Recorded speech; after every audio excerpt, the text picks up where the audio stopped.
তাহাজ্জুদ নামাজ কি সূরা ইখলাস 3 বার করে পড়তে হবে? প্রেগন্যান্সির সময় নামাজ বসে বা ইশারায় পড়া যাবে কিনা? উত্তর অথবা পশ্চিম দিকে পা রেখে ঘুমানো কি ঠিক হবে নাকি গুনাহ হবে? মসজিদে বা কোনো জায়গায় কোন লোক যদি নামাজরত থাকেন তার কতটুকু সামনে দিয়ে যাওয়া উচিত? কবিরা গুনাহ মাফের কোনো উপায় আছে কিনা? তাহাজ্জুদের সালাত আওয়াজ করে কেরাত পড়া যাবে কিনা? সেজদা থেকে উঠার সময় জায়নামাজে হাত ভর করে উঠা যাবে কিনা? 4 রাকাত ফরজে দ্বিতীয় বৈঠকে ভুলে বা এমনি দুরূদ পড়লে কি সাউ সেজদা দেওয়া লাগবে? সফররত অবস্থায় যদি কসর নামাজ 2-1 ওয়াক্ত আদায় করা সম্ভব না হয় তাহলে সেটা কিভাবে কাজা আদায় করতে হবে? ফরজ গোসল হয়ে গেলে কি সাথে সাথে গোসল করা আবশ্যক নাকি বিলম্বের সুযোগ আছে? ফরজ গোসল পুকুরে করা যাবে কিনা? মৃত্যুর পর দুনিয়ার মানুষের কথা কি মনে পড়ে? চলুন তাহলে আর বিলম্ব না করে আমরা মূল পর্বে প্রবেশ করি এবং আপনাদের যে সমস্ত প্রশ্ন আমাদের কাছে ইতিমধ্যে চলে এসেছে সেগুলোর উত্তর আমরা দেওয়ার চেষ্টা করি। পিঙ্কি আক্তার আপনি লিখেছেন, মৃত্যুর পর দুনিয়ার মানুষের কথা কি মনে পড়ে? দেখুন, মৃত্যু পরবর্তী জগৎটিকে বলা হয় আলামুল গায়েব বা অদৃশ্যের জগৎ। সেই জগতে আমাদের অবস্থা কেমন হয়, কীরকম হবে, সে বিষয়ে কোরআন এবং হাদিসের বর্ণনার বাইরে আমরা ধারণা করে কিছুই বলতে পারি না। কোরআন হাদিসে কোথাও মানুষের মৃত্যুর পর নিজের দুনিয়ার কথা মনে পড়া বলতে বিভিন্ন আপনার স্মৃতি মনে পড়া, এরকম কোনো কথা, এরকম কোনো বিষয় হয় মৃত ব্যক্তির, সেরকম কথা কোরআন হাদিস থেকে জানা যায় না। বরং কোরআন হাদিসের যে বিবরণ এ সম্পর্কে পাওয়া যায় সেগুলো দেখলে বোঝা যায় যে একজন মৃত মানুষ তার যে অবস্থা শুরু হয়। হাদিসে আসছে মান মাতা ফাকাত কিয়ামাত কিয়ামাতুহু, যে ব্যক্তি মারা গেলেন তার কিয়ামত শুরু হয়ে যায়। তো এরকম একটা পরিস্থিতিতে মানুষ পেছনের বিভিন্ন স্মৃতি চারণ করবে, তার বিভিন্ন স্মৃতি মনে পড়বে, সেটাকে তিনি স্মরণ করবেন। এরকম স্বাভাবিক কোনো অবস্থায় মানুষ থাকে না আসলে, যার কারণে মানুষ উদ্ভূত পরিস্থিতি নিয়েই খুব কষ্টে থাকেন। হ্যাঁ, যারা জান্নাতি তাদের কথা ভিন্ন, যে তারা জান্নাতের নেয়ামত ভোগ করতে থাকেন, যেহেতু মৃত্যুর পর কিয়ামত কায়েম হওয়া পর্যন্ত শুধুমাত্র জান্নাতের নেয়ামত ভোগ করাই তাদের একমাত্র কাজ থাকে, এবং সেটি পরিপূর্ণ জীবিত স্বাভাবিক মানুষের মতো যে থাকে তা নয়, শুধুমাত্র জান্নাতের নেয়ামত ভোগ করার মতো একটা বিশেষ হায়াত তাদেরকে দেওয়া হয়, জাস্ট এইটুকু।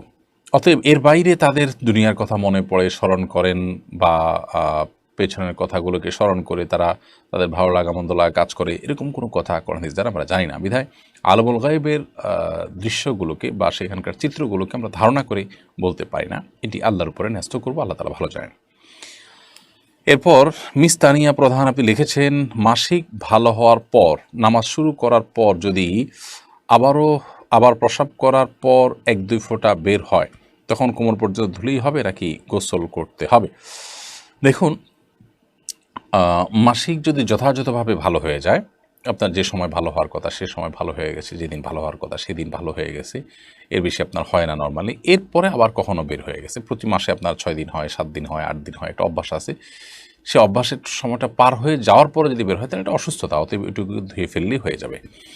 আর যদি দিনের হিসাব করেন যে 7 দিন হয়, 7ম দিনে সকাল থেকে দেখা যাচ্ছে না, আপনি নামাজ শুরু করেছেন, হঠাৎ করে আবার দেখা গেছে, তাহলে সেক্ষেত্রে সেটা মাসিক হিসাবে গণ্য হবে এবং সেটাকে আপনি পাক সাফ করে যথাযথভাবে গোসল করে আপনি আবার নামাজ পড়তে হবে, যদি সেটি নির্গত হয় এবং যদি সেটা মাসিক নিশ্চিত হয়। আমাতুল্লাহ মুশরিফা আপনি লিখেছেন, বিয়ের জন্য অনেকে ছবি চায়, যদি বিয়ে না হয় তাহলে কি ছবিগুলো থাকলে গুনাহ হবে? বিয়ের জন্য যদি কেউ ছবি চায় তাহলে সেক্ষেত্রে লোকটা কতটা অথেন্টিক, তার ভিতরে তাকওয়া কতটা আছে, তিনি হালাল হারাম কতটা বুঝেন এবং কতটা আল্লাহর ভয় আছে, তিনি এই ছবিটা নির্দিষ্ট সময়ের পর যদি বিয়ে না হয় তাহলে সেক্ষেত্রে ডিলিট করে ফেলবেন এবং কতটা, এই বিষয়গুলো নিশ্চিত হয়ে তারপর তাকে ছবি দেওয়া উচিত, অথবা বিশেষভাবে তাকে বলে দেওয়া উচিত এবং তিনি যেটা করেন সে বিষয়ে তাকে রিকোয়েস্ট করা উচিত। এরকম না হলে যে কেউ চাইলো আর তাকে ছবি দিলেন, এটা উচিত না, কারণ এটি আপনার প্রাইভেসি যেমন নষ্ট হবে, গুনাহের কাজ তিনি করবেন, আপনি পরোক্ষভাবে সেটাতে একরকম সহায়তাই করলেন, ব্যাপারটা সেরকম হয়ে গেল। এই জন্য এই বিষয়গুলো দেখা উচিত। আপনি আপনার চেষ্টা অনুযায়ী, সাধ্য অনুযায়ী আপনি চেষ্টা করেছেন, তারপরও যদি তিনি এটি করেন না, ডিলিট করেন, নিজের কাছে রেখে দেন, তাহলে সেক্ষেত্রে ইনশাআল্লাহ এর দায় আপনার আসবে না, তার উপরে থাকবে। মাহবুব রহমান লিখেছেন, ফরজ গোসল পুকুরে করা যাবে কিনা?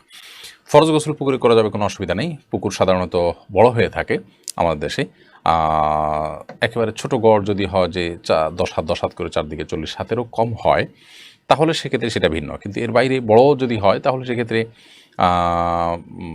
বড় বলতে মানে চারপাশে 40 হাতের বেশি এরকম পুকুর বাংলাদেশে প্রায় অলমোস্ট সব পুকুরগুলোই।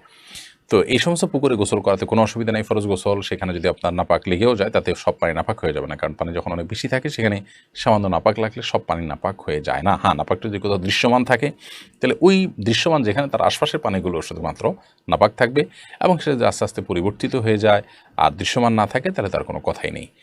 অতএব ফরজ গোসল পুকুরে করতে কোনো সমস্যা নেই। শোয়েব আইডি থেকে আপনি লিখেছেন, একজন মানুষ যদি অনেক ঋণ করে আত্মহত্যা করে মারা যায় এবং মারা যাওয়ার পর টাকা পরিশোধ করা সম্ভব না হয়, তাহলে মৃত ব্যক্তির কী অবস্থা হবে? তিনি যদি ঋণ পরিশোধ করা ছাড়া মারা যান তাহলে সেক্ষেত্রে তার আত্মা ঝুলন্ত থাকার কথা রয়েছে, এবং সেটা পরিশোধ করার আগ পর্যন্ত জান্নাতে যাওয়াটা তার ঝুলে থাকবে, সেটি বিভিন্ন হাদিস থেকে বোঝা যায়। অতএব এক্ষেত্রেও তাই হবে এবং ভিন্ন কিছু বলা যাবে না। আল্লাহ রাব্বুল আলামিন যদি তার প্রতি সন্তুষ্ট থাকেন, বিশেষভাবে যদি সে আল্লাহ তাআলাকে সন্তুষ্ট করার মতো কিছু করে যেয়ে থাকেন, আল্লাহ তাআলা তার পাওনাদারদের হক আদায় করে দেন কিয়ামতের ময়দানে, সেটা এক্সেপশনাল হতে পারে সেরকম কিছু। আর আত্মহত্যা করে মারা যাওয়ার কারণে তো গুনাহগার হয় মানুষ, সেটা তো আরেক বিষয়। এজন্য ঋণ করে ঋণ পরিশোধ করতে পারছেন না, সেজন্য তিনি আত্মহত্যার পথে পা বাড়াবেন, এটা কোনো মুসলমানের কাজ হতে পারে না। কারণ আত্মহত্যা তো সমাধান না। আত্মহত্যা করলে তো আমার এই দায় থেকে আমি মুক্ত হয়ে যাচ্ছি না, বরং আল্লাহ তাআলার কাছে আরও শক্ত করে পাকড়া হচ্ছে। ঋণ পরিশোধ করতে পারিনি, আবার আত্মহত্যা করছি, দুটি অপরাধ করে আমি আল্লাহ তাআলার কাছে অপরাধী হয়ে গেলাম। বিধায় একজন মুসলমান কখনো এই ধরনের দায়িত্বহীনতার পরিচয় দিতে পারেন না। আল্লাহ আমাদেরকে সেই তৌফিক দান করুন, আমরা যেন এই ধরনের অন্যায় এবং অবিচার কাছ থেকে বেঁচে থাকতে পারি। দিনের পথে আসেন আইডি থেকে আপনি লিখেছেন, স্বামী স্ত্রীর মধ্যে ভালোবাসা বৃদ্ধির উপায় কী? স্বামী স্ত্রীর মধ্যে ভালোবাসা বৃদ্ধি করার জন্য অন্য সব মানুষের সাথে ভালোবাসা বৃদ্ধির ক্ষেত্রে যেরকম সালামের ভূমিকা রয়েছে, সেই সালামটা আদান প্রদান করতে হবে। নবী করিম সাল্লাল্লাহু আলাইহি ওয়াসাল্লাম বলেছেন যে তোমরা যখন পরস্পরের মধ্যে সালামের আদান প্রদান করবে তখন তোমাদের মধ্যে ভালোবাসা বৃদ্ধি পাবে। সেই সাথে তিনি হাদিয়া প্রদান করার কথা বলেছেন, উপহার আদান প্রদান করা। অনেক সময় স্বামীরা স্ত্রীদেরকে শুধু দেন, স্ত্রীর স্বামীকে সারপ্রাইজ দেওয়া, স্বামীকে বিভিন্ন ক্ষেত্রে খুশি হওয়ার মতো কোনো কিছু পেশ করা তার জন্য। তো এরকম বিভিন্নভাবে উপহারের আদান প্রদান, এটাও পারস্পরিক ভালোবাসা সৃষ্টির ক্ষেত্রে বিশেষ ভূমিকা রাখে।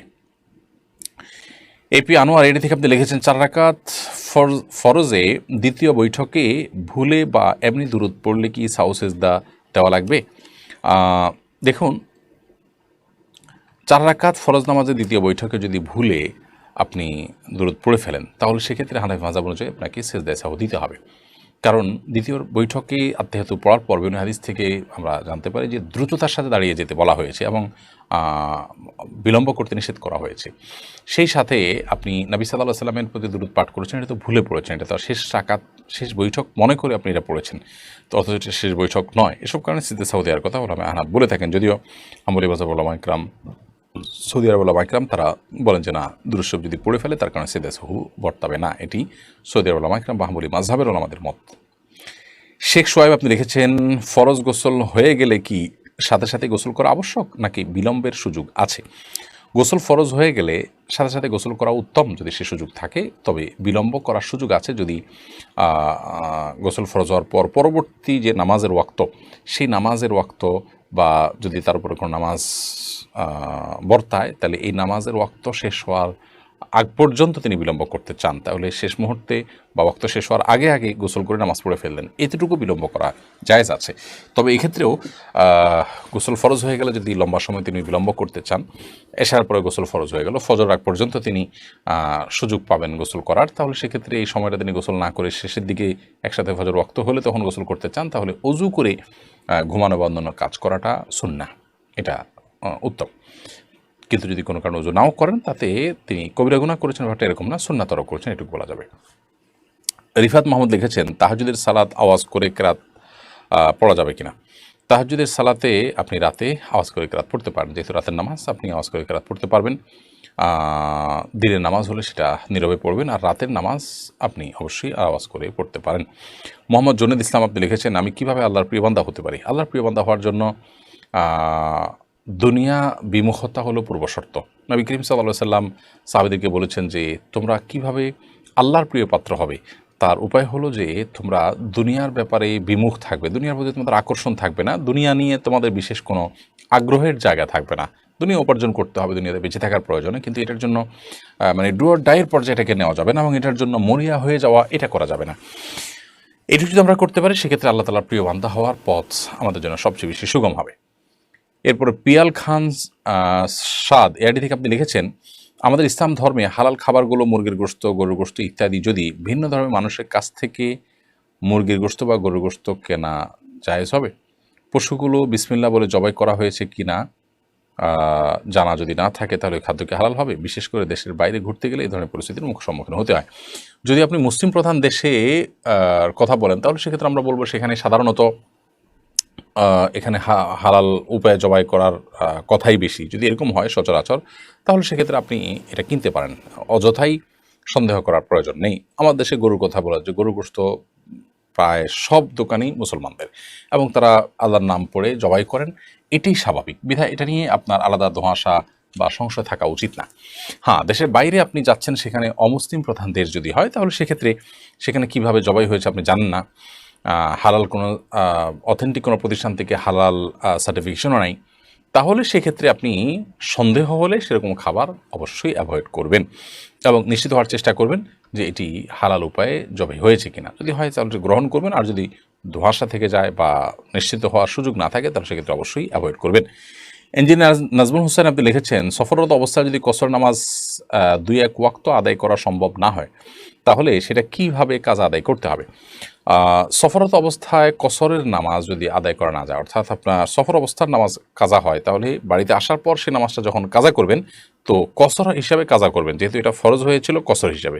ঠিক একইভাবে বাড়িতে থাকা অবস্থায় কোনো নামাজ কাজা হয়েছে, সফরে গিয়ে সেটা যদি আদায় করতে চান তাহলে সেক্ষেত্রে পূর্ণাঙ্গ আদায় করবেন, যেহেতু এটা ফরজ হয়েছিল পূর্ণাঙ্গভাবে, অর্থাৎ যেভাবে পূর্ণাঙ্গ ফরজ হয়েছে আদায়টা ঠিক সেভাবে হবে।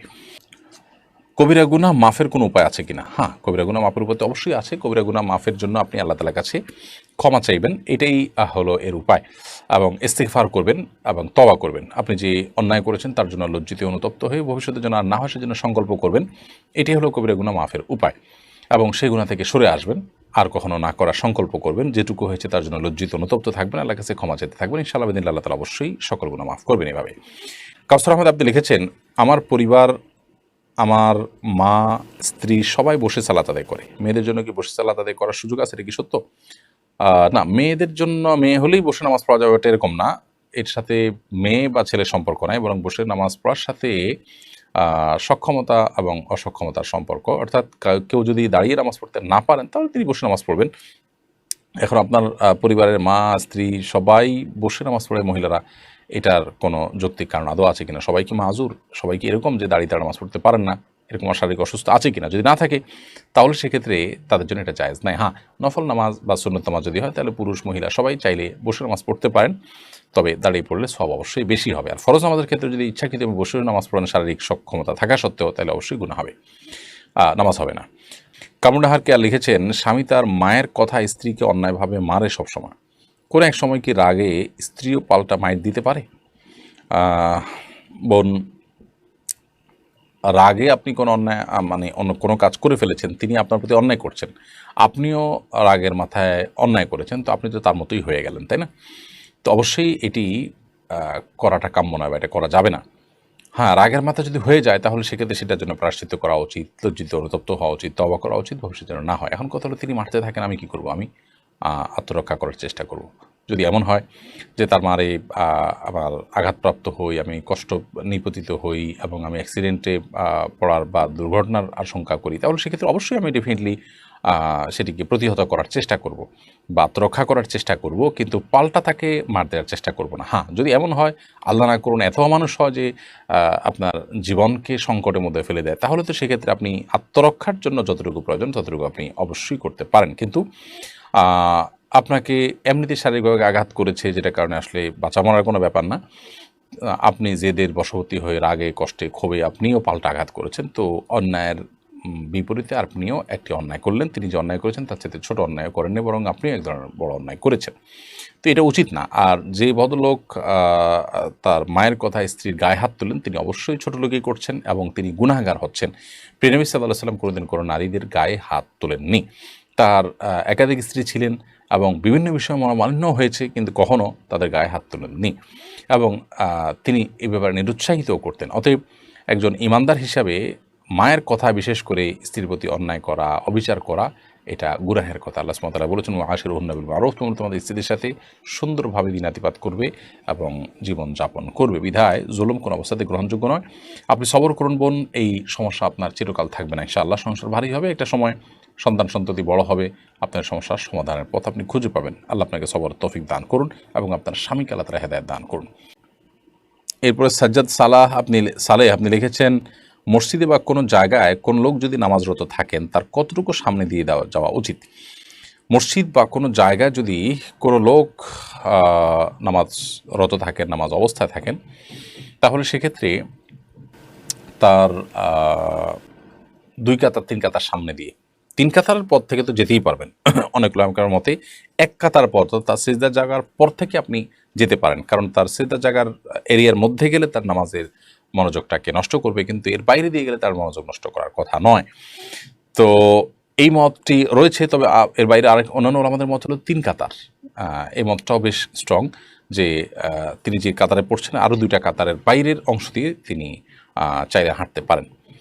মমিতা জাহান লিখেছেন, মৃত ব্যক্তি যে ঘরে মারা যায় ওই ঘরে সারা রাত বাতি দিয়ে কেউ না কেউ থাকতে হবে, 40 দিন সেই ঘরে খালি রাখতে নেই। এ কথাটা কতটুকু সত্য? এটা সম্পূর্ণ ভুল কথা এবং এ জাতীয় অনেক বিষয় হিন্দুদের অনেক ধর্ম বিশ্বাস থেকে আমাদের মধ্যে এসেছে, সে বিষয়ে আমাদেরকে সতর্ক থাকতে হবে।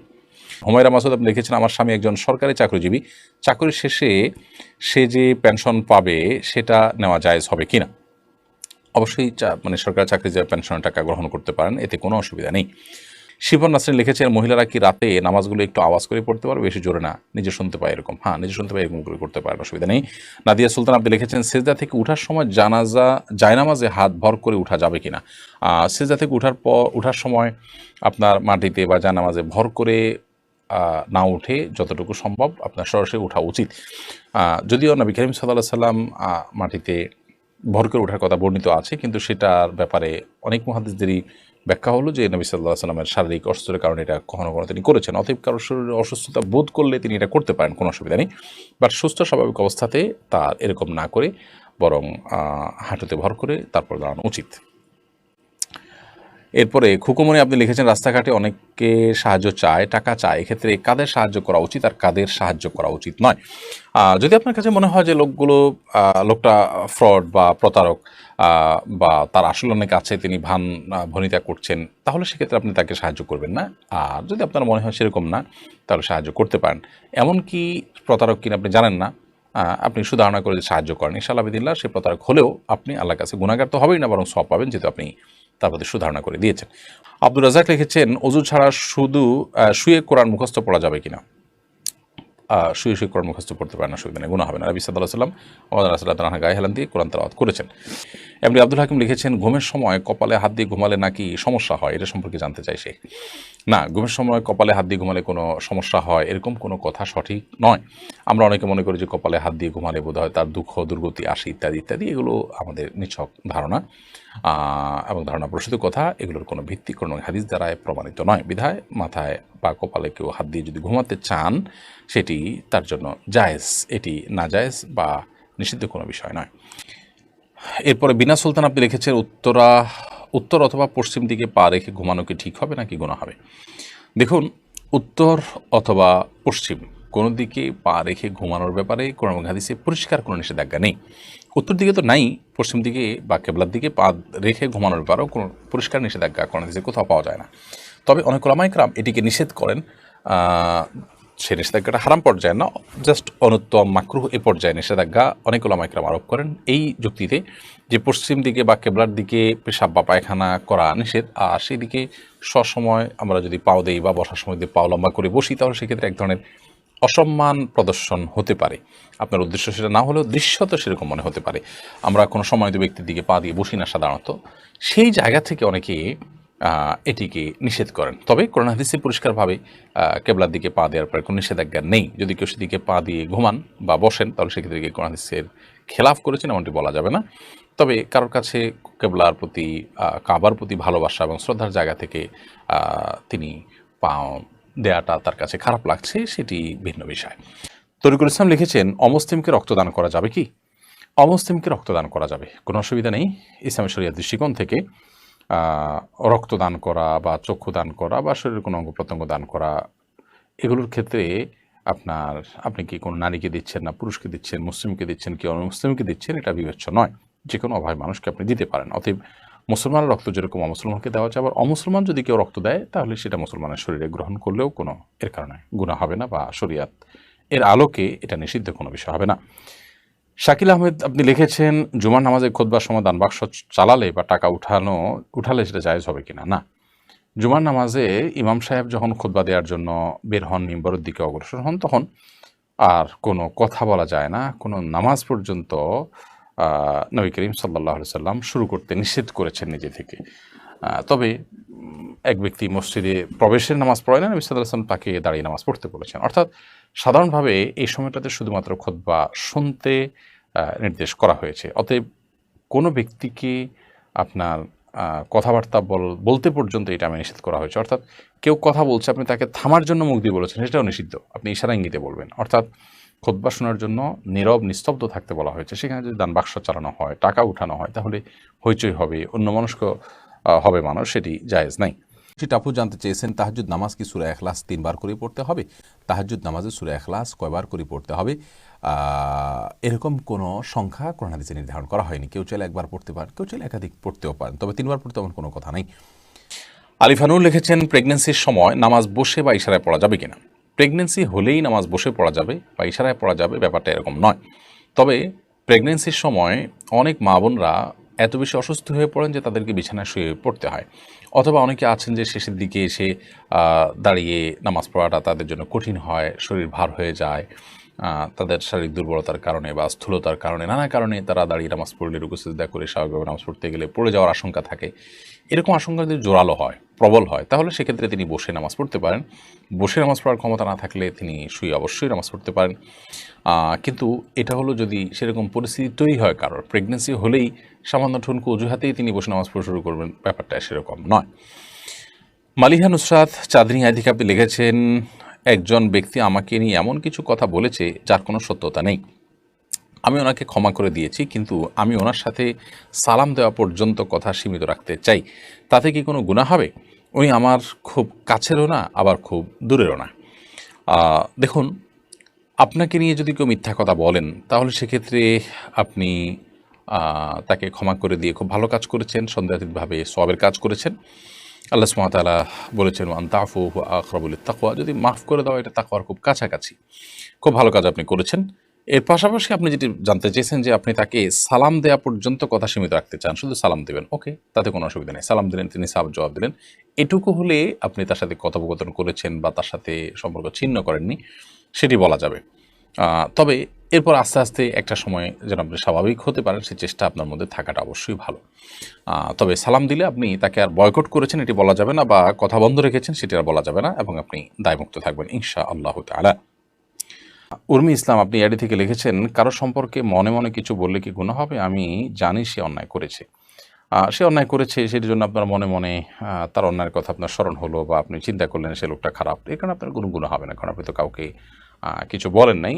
মনে মনে খারাপকে খারাপ জানা বা তার কোনো কিছু আপনার নজরে এসেছে, সেটার কারণে আপনি তার সম্পর্কে সে ধারণা মনে তৈরি হলো, এটাতে অসুবিধা নেই। কিন্তু যদি আপনার কাছে পরিষ্কার কোনো ধারণা না থাকে, বাস সন্দেহের কারণে শুধুমাত্র তাকে আপনি বাজে জ্ঞান করলেন মনে মনে, সেটা অনুচিত হবে।